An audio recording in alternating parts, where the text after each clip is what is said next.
Okay, you guys remember how I showed you the maps that were here on Earth before 1958, before the governments took them out? And I'm going to show you the Encyclopedia Britannicas in the public libraries before 1958. Here's volume 2 out of the alphabet A. And we're going to flip to the Antarctica, and this is from 1958, as you can see.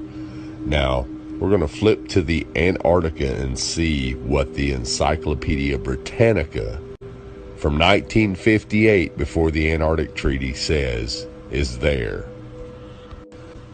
Now, you won't find this in the new encyclopedias because the government's banned them. But what I want you to notice right here is, notice how it says the flights proved inland areas to be featureless in character, with a dome 13,000 feet high at about latitude. Close look at that. Now I'm going to zoom it in for you.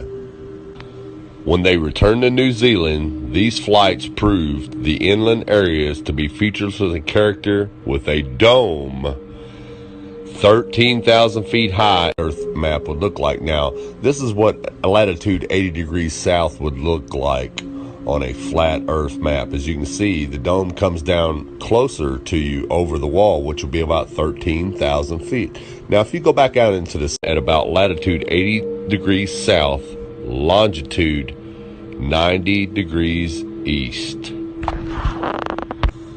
Now, if this doesn't make sense to you, let me show you with an image of what a flat center of the Earth, or up the North Pole, and try to go up to the firmament with a little bit of calculation. That's going to show that it's about 385,500 feet away. It's really, really simple, folks. Now, if you're not with the ice wall around it and a firmament, a dome, and why does the encyclopedia tell you that there's a dome there, and it gives you the exact height at a certain latitude and longitude?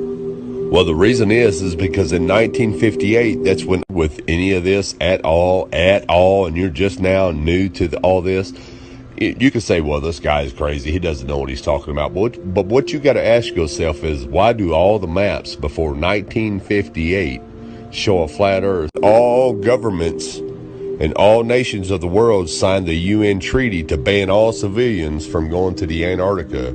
And NASA came in and erased everything, just like they're erasing everything today. So again, ask yourself, if all this existed before 1958, why doesn't it exist now? How come it all of a sudden was erased and just disappeared out of your history books, out of your encyclopedia?